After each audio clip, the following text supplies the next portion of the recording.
সুপ্রিয় দর্শক, আসসালামু আলাইকুম। কেমন আছেন আপনারা? নিশ্চয়ই ভালো আছেন। আজকের ভিডিওতে আপনাদের সবাইকে স্বাগত জানাচ্ছি। আজকে আমি আপনাদের সাথে শেয়ার করব গর্ভের বাচ্চা নড়াচড়া সংক্রান্ত একটা পরিপূর্ণ গাইড। তাহলে চলুন মূল ভিডিওতে যাওয়া যাক। বাই দ্য ওয়ে, মূল ভিডিওতে যাওয়ার আগে একটা কথা বলি, আমি আমার চ্যানেলে pregnancy related, specially normal delivery related অনেক ইম্পর্টেন্ট তথ্য ভিডিও আকারে শেয়ার করে থাকি। এই তথ্যগুলো আমার পার্সোনাল এক্সপেরিয়েন্স ও আমার ডক্টরের সাজেশন থেকে নেওয়া। তাই আমার চ্যানেলটিকে যদি একবার আপনারা ভিজিট করেন, তাহলে আপনারা আপনাদের প্রশ্নাতীত মনের অনেক প্রশ্নের উত্তর পেয়ে যেতে পারেন। আমন্ত্রণ জানাবো আমার চ্যানেলটিকে একবার ভিজিট করে দেখার। এবারে চলুন মূল ভিডিওতে যাওয়া যাক। আমি শুরুতেই বলেছি আজকে আলোচনা করব গর্ভের বাচ্চার নড়াচড়া সংক্রান্ত একটা পরিপূর্ণ গাইড। দেখুন, গর্ভের বাচ্চার নড়াচড়াটা প্রেগনেন্সিতে খুব গুরুত্বপূর্ণ একটা টপিক, কেননা এর উপরে বাচ্চাদের সুস্থতা, বেঁচে থাকা, ভালো মন্দ সব কিছু নির্ভর করে। এছাড়া গর্ভকালীন সময়ে বাচ্চার নড়াচড়া সংক্রান্ত অনেক সমস্যা নিয়ে প্রতিদিন প্রচুর প্রশ্ন পাই। বিভিন্ন আপুরা বিভিন্ন কমেন্টস করেন, তাই ভাবলাম এটা নিয়ে আজকে একটা পরিপূর্ণ গাইড দেব আপনাদেরকে। গর্ভাবস্থায় বাচ্চার নড়াচড়াটা খুব গুরুত্বপূর্ণ, এটা মাকে মনোযোগ দিয়ে সবসময় ফিল করতে হয়। মা যত ব্যস্তই থাকেন না কেন, যে কাজে ব্যস্ত থাকেন না কেন, বাচ্চার নড়াচড়া আপনাকে প্রতিদিন কাউন্ট করতেই হবে। কেননা যদি কোনো সমস্যা হয় তাহলে পরবর্তী সময় আপনি আপনার ডাক্তারকে সেটা বলতে পারবেন, জানাতে পারবেন, এবং আপনার কথার উপরে বেসিস করে বাচ্চা কতবার নড়েছে সেটার উপরে বেসিস করে ডাক্তার একটা ডিসিশন নেবে, বা যে কোনো ধরনের ঔষধ বা কোনো কিছু প্রয়োজন হলে আপনাকে সেটা প্রেসক্রাইব করবে। তাই অবশ্যই শত ব্যস্ততার মাঝেও বাচ্চার নড়াচড়াটা কাউন্ট করবেন।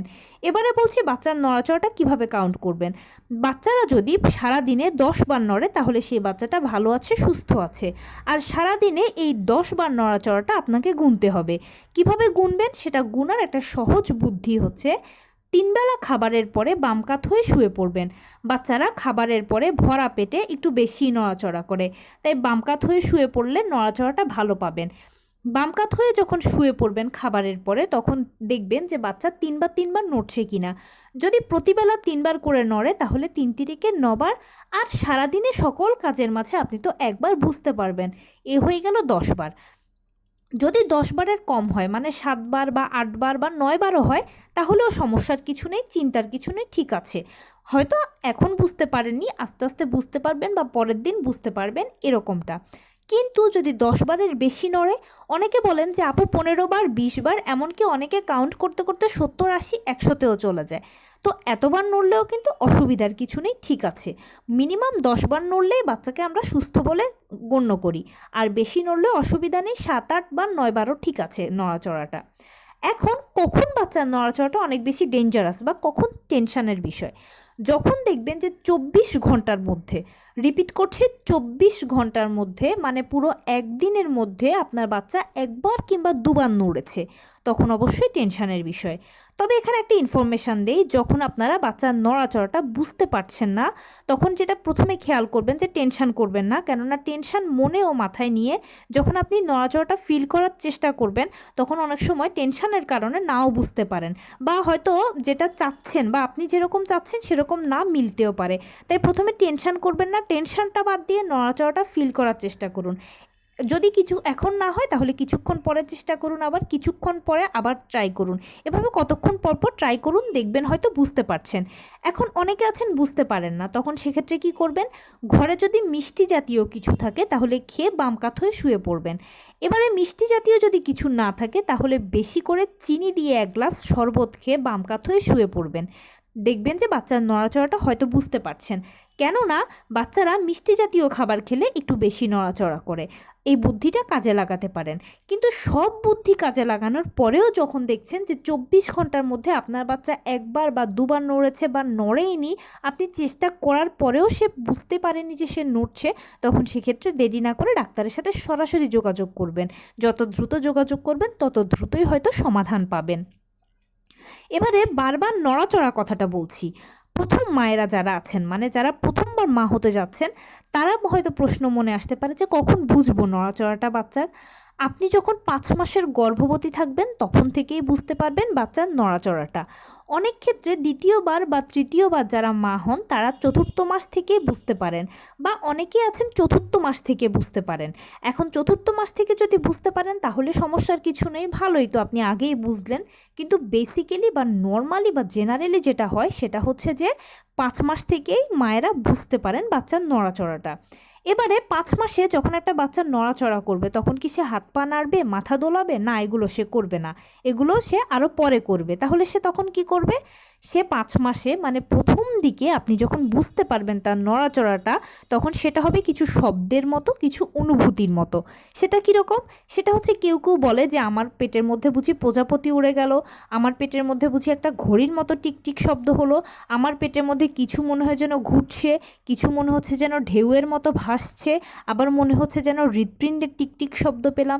এই টাইপের শব্দ, অনুভূতি, ফিলিংস এগুলো প্রথম দিকে মায়েরা পেয়ে থাকেন। আর এগুলোই হচ্ছে বেসিক্যালি নড়াচড়া। আর এগুলোই গুনবেন যে কয়বার আপনার পেটে টিকটিক করেছে বা কয়বার প্রজাপতির মতো উড়েছে, এরকম বুঝতে পেরেছেন।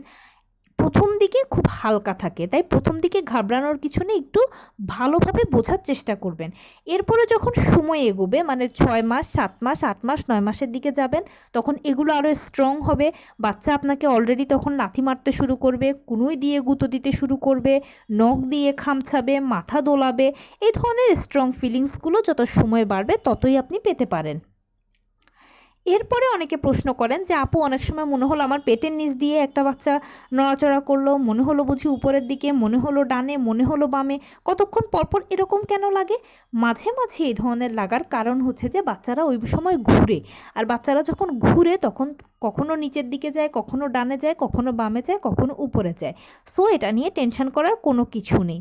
অনেকে বলেন যে আপু, বাচ্চা রাতের বেলায় বেশি নড়ে, দিনে কিন্তু কম নড়ে, এটা কি সমস্যা? না, এটা কোনো সমস্যা না। কেন সমস্যা না? কারণ হচ্ছে যে আপনি যখন সারাদিন কাজকর্ম করেন তখন বাচ্চা মনে করে যে আপনি তাকে দোলাচ্ছেন, আর সেই জন্য সে সারাদিন কম নড়াচড়া করে, ঘুমের মধ্যে থাকে। কিন্তু রাতের বেলা যখন আপনি রেস্ট করেন, শুয়ে থাকেন, তখন সে বুঝতে পারে যে না, এখন হয়তো তার খেলার সময় বা নড়াচড়া করার সময়, তখন সে একটু বেশি নড়াচড়া করে। তাই এটা নিয়ে টেনশনের কোনো কারণ নেই। এখানে আরেকটা ইনফরমেশান দেই, অনেকে অনেক সময় বলে থাকেন যে আপু, বাচ্চারা অনেক সময় মনে হয় যে রাতের বেলা শুয়ে আছি কিন্তু নড়ছে না। অনেকে আবার এটাও বলেন, অনেক সময় হতে পারে যে আপনার বাচ্চা হয়তো ওই সময় ঘুমুচ্ছে, কারণ যারা নবজাতক বা ভ্রূণ বেশিরভাগই ঘুমিয়ে থাকে, অল্প সময় জেগে থাকে। যখন জেগে থাকে তখন হালকা পাতলা নড়াচড়া করে। আর তবে যতবারই সে ঘুমুক না কেন, যাই করুক না কেন, সে সারাদিনে 10 বার নড়বেই নড়বে। এটা কিন্তু একটা সুস্থ বাচ্চার সাইন, আর মা সেটা বুঝতেও পারবেন। এটা নিয়ে মায়ের টেনশনের কিছু নেই, ঘাবড়ানোর কিছু নেই। এখানে আরেকটা কথা বলি, অনেকে বলেন যে প্রশ্ন করেন বেশিরভাগ সময় যে আপু, আমার বাচ্চার নড়াচড়া করেছে, এটা আমি একবার বুঝেছি, দুবার বুঝেছি, কিন্তু ওই সময় বুঝিনি, এই সময় বুঝেছি, ওই সময় বুঝিনি। এখানেও ঘাবড়ানোর কিছু নেই। ওই যে বললাম, নবজাতক ঘুমিয়ে থাকে বেশিরভাগ সময়, সেজন্য হয়তো আপনি একবেলা বুঝতে পেরেছেন, হয়তো আরেকবেলা বুঝতে পারেননি। সেজন্যই বারবার বলছি যে একটু মনোযোগ দিয়ে বোঝার চেষ্টা করবেন। মনোযোগ দিয়ে যখন বোঝার চেষ্টা করবেন তখন দেখবেন যে বাচ্চার নড়াচড়াটা বুঝতে পারছেন। আর অবশ্যই 10 বার প্রতিদিন কাউন্ট করবেন, এবং যদি 8, 9 বা 7 এরকম পান তাহলেও টেনশন করবেন না, বেশি নড়লেও টেনশন করবেন না। কিন্তু কখন টেনশন করবেন? যখন 24 ঘন্টার মধ্যে সে একবার বা দুবার নড়েছে এই টাইপ পান, এবং শত চেষ্টার পরেও যখন তাকে নাড়াতে পাচ্ছেন না আপনি, তখনই অবশ্যই দেরি না করে ডাক্তারের সাথে যোগাযোগ করবেন। অনেকে প্রশ্ন করেন যে আপু, বাচ্চারা কেন কম নড়ে?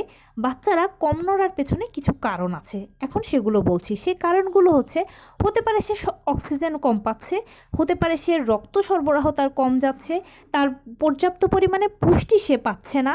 এইসব বিভিন্ন কিছু কারণেও কিন্তু বাচ্চারা কম নড়ে, বা মা অতিরিক্ত শুয়ে বসে আছেন, অথবা মা অতিরিক্ত পরিশ্রম করছেন, এজন্য বাচ্চারা কম নড়ে।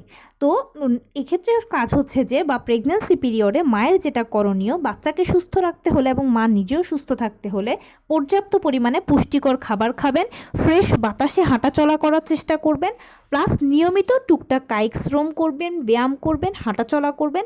দেখবেন আপনার বাচ্চা সুস্থ থাকবে, আপনিও সুস্থ থাকবেন। বাচ্চার নড়াচড়াটাও ভালোভাবে ফিল করতে পারবেন। তো এই ছিল আজকের ভিডিও। কেমন লাগলো বলুন? যদি ভালো লেগে থাকে ও হেল্পফুল হয়ে থাকে তাহলে প্লিজ লাইক, কমেন্ট, শেয়ার করতে একদম ভুলবেন না। আর সেই সাথে আমার চ্যানেলটিকে সাবস্ক্রাইব করার বিনীত অনুরোধ রইল।